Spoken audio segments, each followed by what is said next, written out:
గోధుమ రవ్వ దహీ వడ తయారు చేయడానికి కావలసిన పదార్థాలు: నానపెట్టిన ఎర్ర గోధుమ రవ్వ 1 కప్పు, నానపెట్టిన పొట్టు తీయని పెసరపప్పు 1/2 కప్పు, పుల్ల పెరుగు 1.5 కప్పు, అల్లం ముక్కలు 1 టేబుల్ స్పూను, పచ్చిమిరపకాయలు 3, తేనె 1 టేబుల్ స్పూను, అల్లం పచ్చిమిర్చి పేస్ట్ 1 టేబుల్ స్పూను, జీలకర్ర 1 టీ స్పూను, మినప్పప్పు 1 టీ స్పూను, ఆవాలు 1 టీ స్పూను, వంట సోడా కొద్దిగా, కరివేపాకు కొద్దిగా, కొత్తిమీర కొద్దిగా. ముందుగా ఎర్ర గోధుమ రవ్వని 5-6 గంటలు నీళ్లు పోసి నాననివ్వాలి. ఇక వడలు అంటే మరి అల్లం కంపల్సరీ కాబట్టి మిక్సీ జార్లో అల్లం ముక్కలు, పచ్చిమిరపకాయ ముక్కలు, నానపెట్టిన పొట్టు తీయని పెసరపప్పు, ఈ మూడింటిని మెత్తగా పేస్ట్ చేసుకుంటాం. ఆ పేస్ట్ని ఒక బౌల్లో తీసుకుని ఆ బౌల్లోకి నానపెట్టిన ఎర్ర గోధుమ రవ్వ నీళ్లలో తీసేసి నీళ్లు పిండేసి ఆ రవ్వని ఇందులో వేయాలి. ఆ పెసరపిండిలో ఈ పిండేసిన ఎర్ర గోధుమ రవ్వ వేసేసి కొత్తిమీర,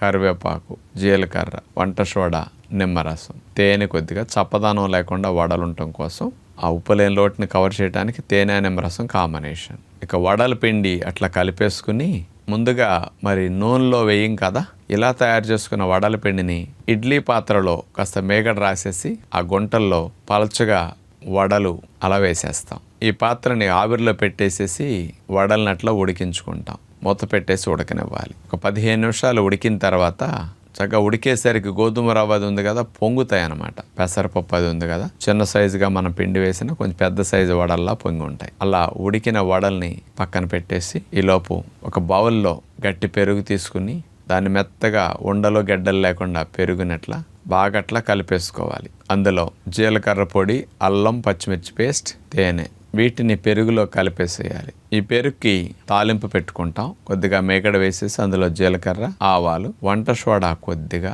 మినపప్పు, ఎండుమిరపకాయ ముక్కలు, కరివేపాకు, ఇలా తాలింపు అంతటిని ఆ పెరుగు కలిపేస్తాం. ఎందుకంటే వడలు సులభంగా తినడానికి పెరుగు కమ్మగా ఉండాలి కాబట్టి, దహీ వడలకి తాలింపు చాలా మెయిన్ కాబట్టి ఆ తాలింపుని పెరుగులో వేసి కలిపేసి ఆ వేడి వేడి మీద వడలు తీసుకెళ్ళి ఇందులో వేసేస్తాం. ఆ వేడి మీదే బాగా పెరుగుని పీల్చుకుని వడలు చాలా బాగుంటాయి.